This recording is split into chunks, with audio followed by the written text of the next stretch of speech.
going on, everybody? It's Dot Bets. We're checking back in. We got our PGA live stream coming at you guys here. Beautiful Tuesday evening. We are going over the Valspar, I'll probably say it wrong 15 other times, championship this week. Fresh off of the fifth major of the week, the Players, where had some mixed results. Cash, the top 20s for me continue to be a cash cow. I hit 2 of 3 of my 1-unit plays on those at Fleetwood and Lowry. Backdoored it for me. Siwoo Kim I thought was a lock, and then he shot like a 95 on Saturday. So we'll go back to the well with top 20s. How did your Players Championship go out, Teaser? Yeah, I mean, I got 3 out of 4 top 20s. I had Straka, Connors, and Berger. Berger almost blew it at the end before the horn. You know, he went double bogey, but still got it with the 3 over on 2 holes. Had Doug Gim, who missed the cut. I loved Alex Smalley. Didn't pull the trigger on him. He would have sold the top 10 at the end there, but still got that top 20. But tournament matchups, I think I went 0-2-1. Bazano somehow pushed with Dietrich. He was up like 8 after Thursday and somehow shot like a 6 over Friday. But overall, I mean, just 2 takeaways from the Players.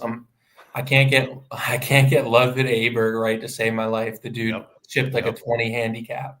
He chipped one in the water, which is ridiculous. So that's a guy I can never get right. We just, a next note for reference, just take him out of course where the whole course is in front of you, right? Like Torrey Pines. Yeah. It makes sense now. Like that's what he's good at.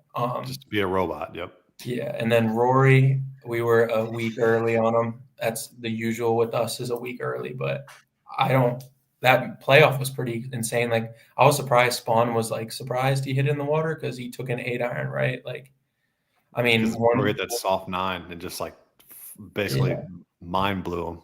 I genuinely don't know. Like, I don't know how that shocks you. I mean, I'm pretty sure their 8-irons go 170 and it was a 120-yard shot. I don't think the wind was blowing 40 miles an hour. Right. So like, I thought it was a lot of club when they said it before he hit it. So yeah, that was an anticlimactic playoff, and I wish I would have put my life savings on Rory. But hey, I played him Saturday, 2 Saturdays in a row. I've told the Discord, I'm like, guys, Rory's on fire. He's playing on all cylinders. Only thing that he can't do is hit a damn fairway. And so I was like, all right, let's take his under 69.5 round score. And he shoots 70. It's like 71 or 70. There's like 71.5.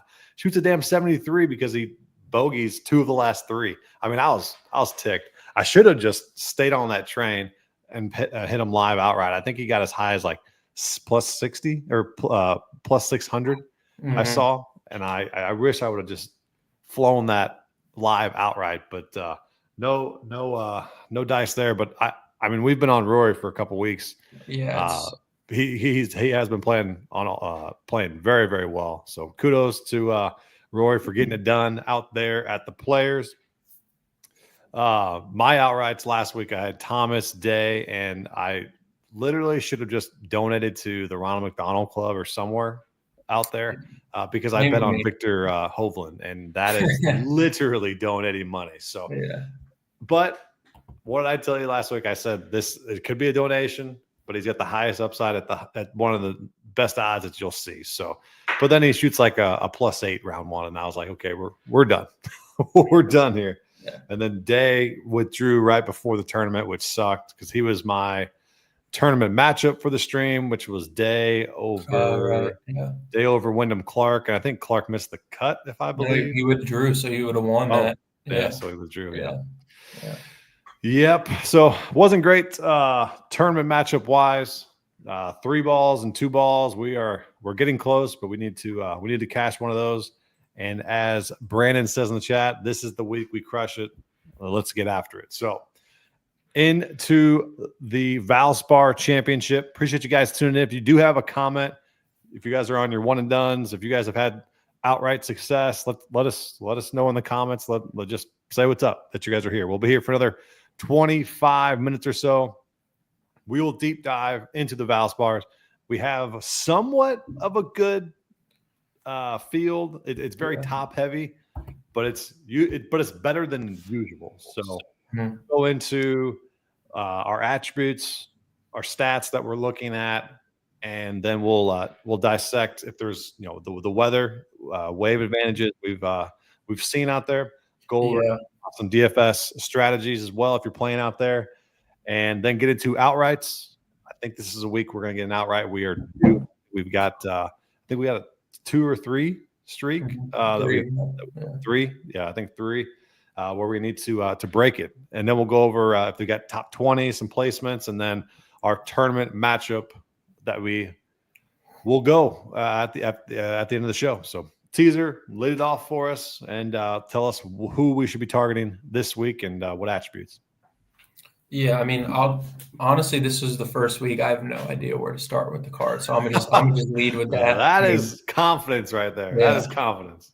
I'm getting nervous with the weather. I mean, we've seen a lot already. I'm looking at the weather forecast here. It's like supposedly the AM, PM advantage will be massive. Supposedly all the winds will be Thursday afternoon and Friday morning, 30-mile-an-hour winds calling at that time. So, I mean, if it's wrong like usual, but like we'll see. But really, it's Florida golf. 30-mile-an-hour winds every time someone plays. It's been crazy. But I mean, it's kind of the same course layout as the past few weeks, just similar Florida golf. It's another positional course, just like last week. One of the comp courses is Sawgrass. So, I mean, you got to hit the fairways here. It's a challenge to gain strokes off the tee because of that.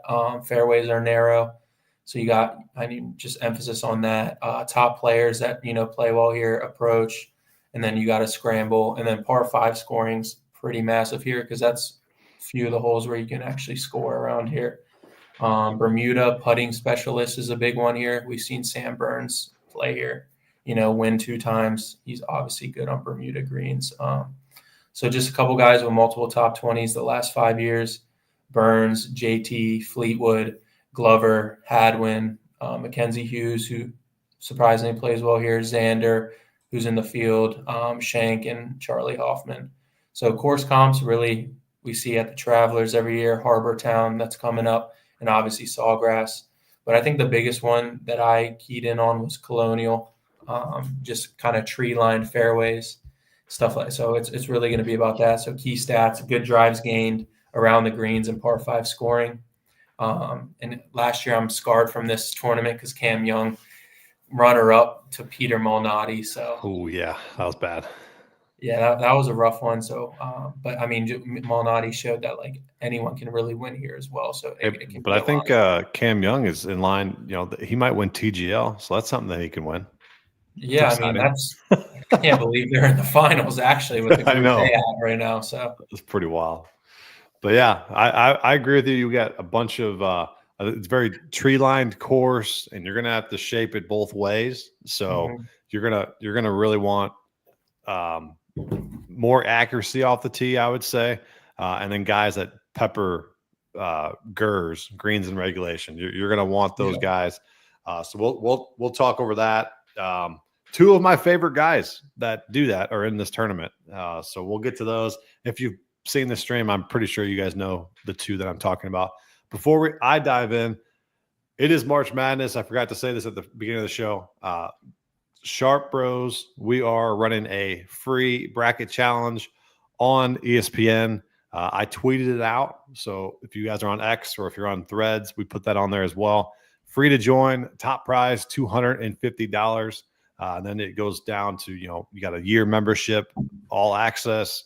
Then it gets $100. Then it's a month free. And then it's a t-shirt or something for merch for 5th. So I think right now we have about 200 people in there. So, 1 in 200 chance to bring home $250. So make sure you guys sign up.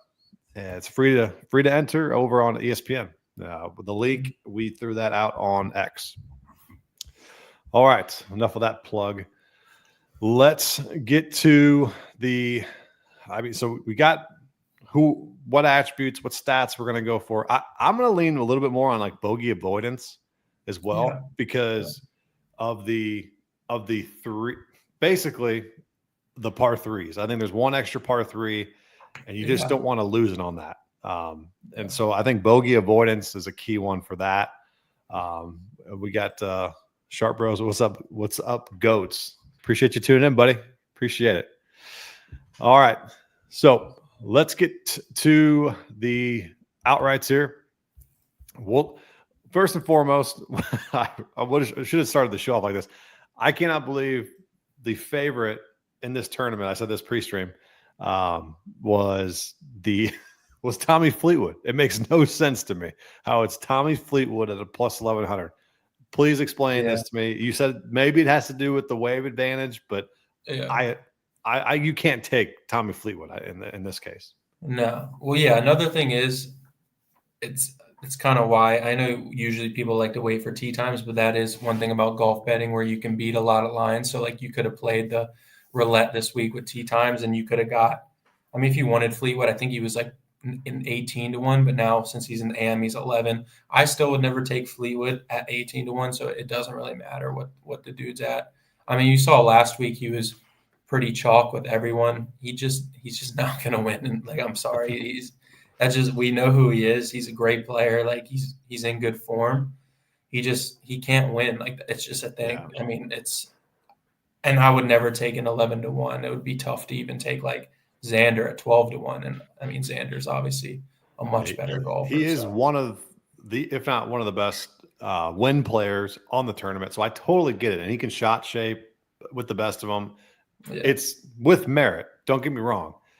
And it all makes sense. It's just when it gets down to it, Tommy Fleetwood is not going to win. So if you want to, maybe a top 5, top 10, odds there. But maybe just see how it's going after round 1 with him, or maybe play 3 balls or 2 balls on that front. But Fleetwood should obviously be there. He should be up there. But to ultimately get it done, I don't see it in this case. And wild that he's just a favorite there. But then obviously the guy right below him is one of my favorite golfers, and he 12-1 on Xander. This time last year, you would have been, I think everybody would have taken that, because in this type of field, he should be in like plus 800, I think plus 700 range. But with him coming back from that rib injury, I think it was an oblique or rib injury. Mm-hmm. I'm going to go on him, the week before everyone gets on him. I want to be early to the party with Xander and get on him. Just kind of like how we've been a little bit early on Rory and then missed out when he actually did it. But this time, cash in with Xander. So he's probably going to lead my outright with 12-1.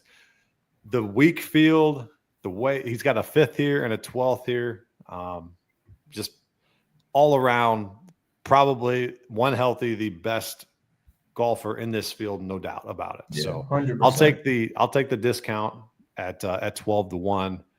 Pretty good odds for how you want your golfer to get up there. So after that, you got Straka, Thomas, and Tom Kim. What do you think about those 3? I'm still pissed at Sepp for Sunday. I basically had him for 71.5 or 72.5. I think it was just shoot par. I was like, shoot par, damn it. And he goes and doubles. And I think he's like +5 after like the first 7 holes. Yeah, he was struggling. I said, well, we're cashed. Yeah, he saved the top 20 for me. But yeah, I mean, even without the Sunday, he's been playing amazing golf. He's probably like top 3 this year in form. But like, even with that, I'm not taking a 16-1 on him either. It's way too low.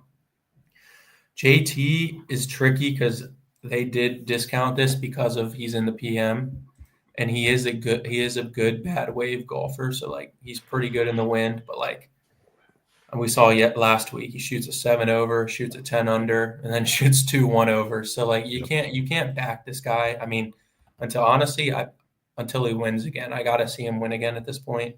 So I feel bad to say, like, I don't want to do this, but I'm starting my card. Bet365 actually has Tom Kim at 30-1 right now. So if anyone has Bet365, go there. A lot better than 22-1, obviously. So I need to get on Bet365. I need to get on that. They always have good outright. So 30 to 1, like I'm not too thrilled about taking Tom Kim this week, honestly. That's why, like, he had a T7 at Pebble Beach, 0 form since then. In this model for this week that I did, if you want to pull that up, he's ranked 19th, which is okay. Surprisingly, like the stats are there, which I don't know how, because he's not placing well. 4th in strokes gain approach, which is, I think, as of the last 12 rounds, which means he's like, striping it a little bit. Strokes gain approach, last 75, he's top 10.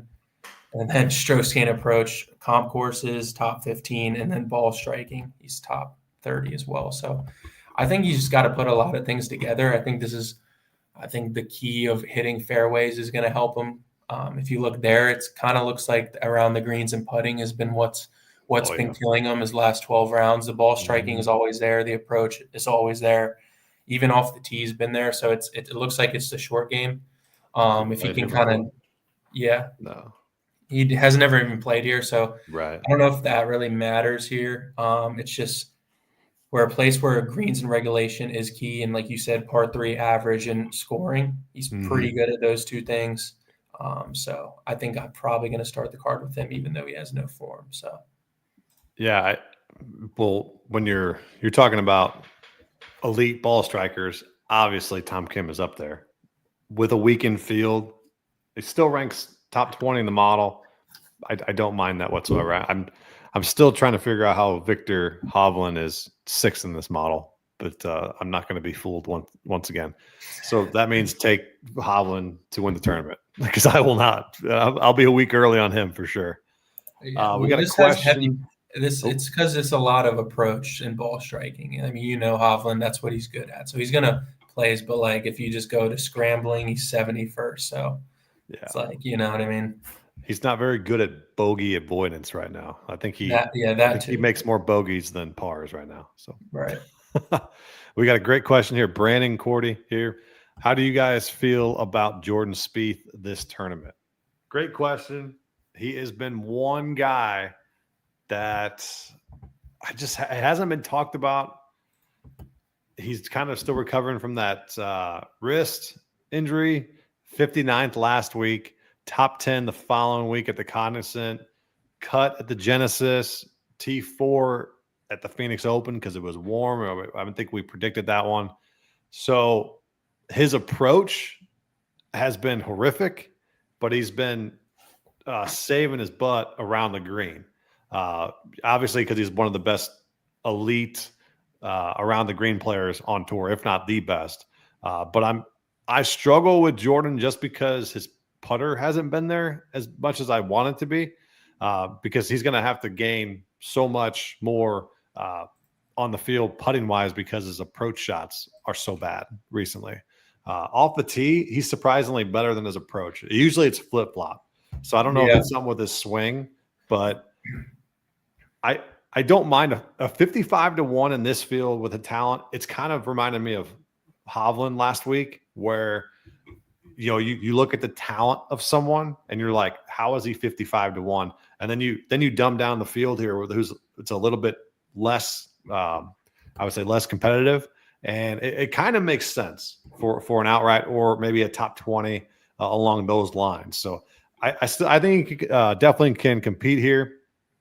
He's played here multiple times. He's actually won here back in 2015. I mean, that's a decade ago. So many factors. That guy won, but it was a decade ago. And then tied for third 2 years ago. But then he got cut last year. So it's kind of a mixed bag here for Jordan. But I think the upside is great. So he was one guy that I was going to mention on stream. So I'm glad that was asked. That was a good question. All right, go down the leaderboard. Sam Burns at 22 to 1. I think that'll be on every golf capper's outright that you probably see.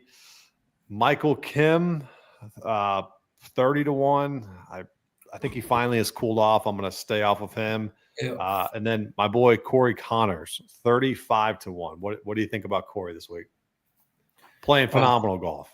Yeah, I love riding that top 20. I mean, that's pretty much free money the past month. Starting at Bay Hill last week. I mean, with him, it's the same stuff over and over again. It's just redundant when he's in the mix. He does everything. Sunday, he makes 16 pars and makes 1 birdie and 1 bogey. That's what he does. And he misses like 15 10-footers. It's happened at Bay Hill. It happened at Sawgrass. He had both. Could have went out there and got both of those. He just doesn't make the putts on a Sunday. So he's also in the PM wave, AM wave. So I don't know if I like the 35. It is kind of a decent number in this field, I'll say on that. Maybe grab a live on him, see how he plays in the PM wave on Thursday, and then go from there, because it probably still will be discounted going into Friday. But I mean, all that green. Yeah, he's playing great. The last 12 rounds is insane. It's just he just doesn't do enough on Sunday to win. But I mean, if you want to keep going off a guy with recent history, I like him. And then, yeah, I mean, look at that, 6th, 3rd, 24th. So, and then pretty solid here. And they also plus 150, including ties, which is actually a pretty good price. So, yeah, that to me, he's probably the best value top 20 on the board for sure. So give me some Corey Conners this week. And that I kind of hinted that at the beginning of the show. You got my 2 favorite golfers, Xander and Corey Conners. They're spitting image of each other, except for Xander's way better at like all facets of the game. But when Corey Conners is clicking, he's the best of the best, ball striking, hitting greens in regulation, and so forth. But like you said, putting has been his main key, but he's gained 3, 2.8, and 2.9 strokes on the field the last 3 tournaments. So turn that around. Strokes gained total, I mean, he's gained 10 and 11, obviously being top 10 in the last 2 tournaments. So give me some Corey Conners this week. I think top 20 is the play for him, though. Yeah. As we go down the leaderboard here, Adam Scott, Keith Mitchell, Willie Z, and Shane Lowry. I think those are going to be some very popular plays this week. Shane Lowry, I think, has been my cash cow for top 20. Do I stray away from him this week? I don't think so, especially if it's going to be windy. Like I said, I mean, everyone that's followed me, and just kind of like, you play him when it's windy. You play him all the time when he's windy. Doesn't matter. He's going to be around. He finds a way. You know, he was bad all day Saturday, and then boom, Sunday he shoots like a -5 and then cashes the top 20 for us. So he's just always around. So give me some Shane Lowry. Willie Z was someone that I was hoping would fly under the radar, and that is definitely not the case. If you go to anybody's capper page, you're probably going to see Willie Z this week for good measure, because I was more mad at myself last week that I was not on him, because I was thinking to myself, tough course, tough conditions, the guy's a competitor, and he was right there come Saturday, and then it just unraveled. It was it was almost painful to watch. Did you watch any of the Willie Z meltdown? I missed Saturday because I was out for St. Patty's, but I didn't get to see any of the meltdown. That's why I was curious what happened. He looked like he was kind of going along there, like 1 or 2 under, and then 15 or 14. I saw him like hit it out of the rough and kind of top it a little, and then 4 putts. So, I mean, that's pretty on par with what he does. A lot of these guys, like Lowry, just gets allergic to the lead when he's right there. Zalatoris, kind of the same. But I mean, I think I like him this week too, just because I mean he does hit fairways. The approach is there. And then this is like the course where we've seen 10 to 13 under win it. It's not going to be a big birdie fest. So, I mean, he's good at those grinder type where if the wind's up, you can maybe grab a 40 to 1's pretty solid. So, yeah, he even with the meltdown putting, he still gained 3.5 strokes on the field last week. So that's good. Yeah. But that was a big improvement from losing 6 strokes putting the week before that at Arnold Palmer. So it's a mixed bag you're going to get with Willie Z. And you're going to get a discount, not a discount, because he's 40 to 1. I think he was like 50 to 1 last week or 60 to 1 or something. So just a weaker field. But I don't hate the Willie Z. I just think he's too popular to play. I mean, he's coming in right now at like 15% ownership on DFS, which is way higher than you would want for Willie Z. Fleetwood's late in the charge, closer to 30, and that's I think that's a good fade for me. And then you got Straka, Thomas, Connors, and Xander. So, I mean, I don't think it's any fluke to what we want here. Good ball strikers and guys that are hitting greens, and hopefully one of those guys gets hot with the putter. Any long shots? We'll get this thing rolling. Any long shots that you like to be there come Sunday? Yeah. I mean, Alex Smalley obviously showed some form last week.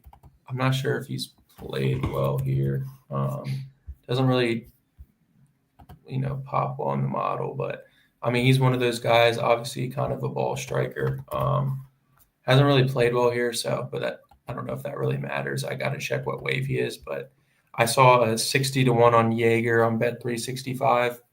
I think that's a great price on him. He's played well. Yeah, so he's been pretty solid this year. It's just a matter of looked good last week, just had a couple mishaps over the weekend. And then if I'm looking here, Bet365 also has Billy Horschel at 90-1. I think I like a top 20 on him just because of the Florida. I know he played tonight in TGL, so I don't know how that factors in, but might be a little tired from all that because he hasn't been playing well at all. So we'll see if he kind of turns around this week. And then honestly, a guy I've honestly never been on, I might be on his top 20. I think he goes out like first or second group tomorrow, and that's Rico Hoey. I literally was just looking at him. I was just about to say he pops for me. He pops for me. He was in the model. I think he's top 10 in the model. Yep. He's one of those guys that, for some reason, I guess we love to take guys who are good ball strikers but can't putt, and he's like the epitome of that. Reason for that, for anybody watching the show, the reason for that is because anytime a putter can get hot. So instead of waiting for someone to figure out their swing, you're going to take some guys that are well more polished in approach game, off the tee, greens and regulation, and then you just want them to get hot with the putter, and you run away with it. You're not going to take somebody who's hot with a putter. You're not going to take Denny McCarthy every single tournament. You're just not going to, because it doesn't make sense. Yeah. So, sure. Just for anybody out there, a reason why we kind of take those particular guys. I mean, this guy is he's actually really good throughout the bag, except that it's actually insane. He went at the Players, he finished 33rd. He gained 2 off the tee, 1.5 approach. I mean, and then -2 putting at Cognizant, and he was, I think, like top 5 in ball striking that week. So he got another 25th. So if he just puts it all together, he's going to be right there. I like the top 20 at plus, I think it's like 260. In a field like this, I mean, you got to take a few guys that are kind of out there. He also tees off. I think he could be like close to first round leader as well, get off to a hot start. So if he just kind of combines everything together, he has a lot of talent. So we can see him, be up there on Sunday. So Rico, I like Bezzy. You were on him last week. He's 60-1 this week. Has a top 10 here a couple years ago. One guy that missed the cut last week. So I think he's a sneakier play for DFS. He's coming in sub 10%. And I love going after guys that missed the cut last week. That's why I wanted to go to Willie Z. He didn't miss the cut, but he just had a horrendous weekend. So usually those guys don't get inflated for this one. But yeah, he got inflated. But Bezzy, I have not seen a lot of. The Smalley, Alex Smalley, it's a great call there. The other one I like is Luke Clanton at 75-1. Yeah. Florida boy has played well. Not an amateur anymore. Has his card. Not an amateur. He's got top 20s in 2 of his last 3 events. Has not played this tournament, but I'm sure he's played this golf course at some point, being from Florida. For sure. So definitely has some good. And then the other guy that I kind of liked in that range, Jake Knapp. And he was just like screaming at me last week. I have no idea why, but every time I was going to go do a 2-ball or 3-ball, I was like, take Jake Knapp. And I never did. And every time he would be up there because he's just playing solid golf right now. Yeah. So don't mind him this week. The other one that surprised me with the way he was playing, that Danny Walker, he was piping balls.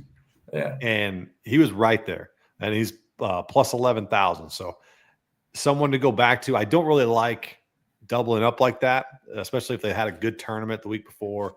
Not kind of a no-namer, but that is someone to keep tabs on. But yeah, plus 11,000. Then you got Max McGreevy as well, who played well last week at plus 11,000. So like those guys for some outright, some long shots if you want to sprinkle those.